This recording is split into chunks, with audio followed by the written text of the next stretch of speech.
Welcome to another post-game interview edition of Talking Hoosier Baseball. I'm Carl James, and this is Sunday, March 20th, 2022. Indiana split the doubleheader today with Xavier, which did cause Indiana to drop the Xavier series 3-1. The media, along with IUBase.com's Garrett Creech, spoke with Coach Mercer following the game. Coach, we talked a little bit yesterday about hard contact and soft contact between your two pitchers. Bradley Bremer had an absolute ton of soft contact today. Was that the goal going in, the game plan? Yeah, that's normally the goal, right? Normally the goal. Yeah. Brad was terrific. Look at a fastball to both sides of the plate, do a changeup, both sides of the plate, landed a slider and a curveball. He's quick to the plate. He gets on top of you, super competitive. He was outstanding. And a start that we really needed to have, we had to have, and was outstanding.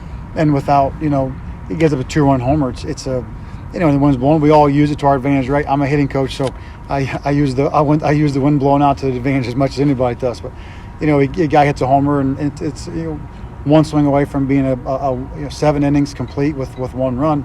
And kudos to them, they did a good job. The kid hit the ball hard, but he was terrific the entire day.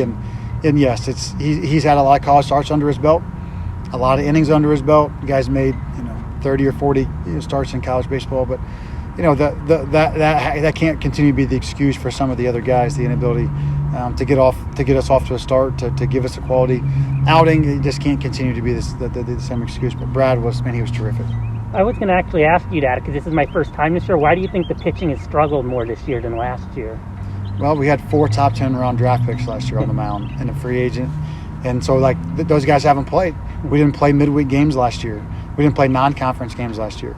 Those guys haven't pitched. They all threw out of relief roles, 1 inning, 2 inning at a time, in front of no fans the entire year. So you take those guys and you throw them in front of fans, and you throw them into starting roles when they haven't been starters, and they got beat up, right? And they got shell-shocked. And now they have to get over it, right? So you think that you've got it, you're very good, and they are very good. They are very talented, but you think you've got it kind of under control, and then you get punched in the mouth, and you realize the game's a lot harder than you think it is, and your confidence can be shaken. And once your confidence is shaken, now you don't have conviction. You don't have conviction. You don't have the ability to go out and execute pitches. And college baseball is better than it's ever been, right? Guys are older. They're stronger. The training practices are better than they've ever been. Everybody's got a spin ball machine. Everybody has hack attacks. Everybody hits fastballs. And so for our guys that are shell-shocked that college baseball is a lot better than what we experienced last year, that they've got to get over that. They have to move on. And we have to make adjustments to execute pitches better, to be able to land changeups when we need to get in and out and up and down and do the things that they're trained to do. And obviously, like you said earlier, Bremer's a great example of that. But I would say the primary reason is you look at the lion's share of those innings were made by 4 top 10 round draft picks on the mound in the additional free agent, and those guys weren't in those same roles that they are asked to be in right now. But eventually, a month into this, you have to adjust and you have to get better, and I expect them to do that. You keep using the word shell-shocked. Are you going to use this series kind of as a reality check for your team? You keep emphasizing. No, I don't think that was this weekend. I think that was the first 2 weekends, right? Those were the first 2 weekends where, it's a different experience you've ever had before. No fans. You go out and you have to compete in an environment against teams you haven't seen before. So I'm talking about that. And then I think that shakes your confidence a little bit. And then this weekend, Xavier played great. They did a great job. They were awesome.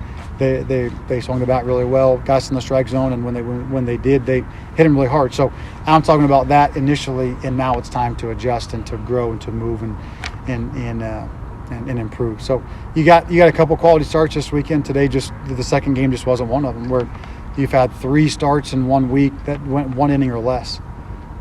It's disqualifying when that happens, right? If you go 1 inning or less due to walks and free bases, that makes it really difficult for the offense and those guys to recover. And those guys come in on the mound. Those guys came in and competed and did the best they could, but it's just really hard to move on past a start like that. And like I said, Brad was awesome the first game. We didn't get a good start the second game, and it was hard to kind of make up the ground after that.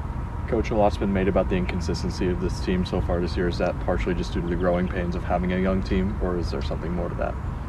I would say there's it is a young team. It's an inexperienced team. I would say we knew it was going to be a young team. I knew it was going to be a young team. It's a talented team. That's the reality of it. And that's, I guess, a little bit of a frustrating part of it is it's a very talented team. The pitching staff is very talented. The position player group is really talented. They offensively were very good. Defensively were very good. I think the youthfulness of it obviously is a part of it.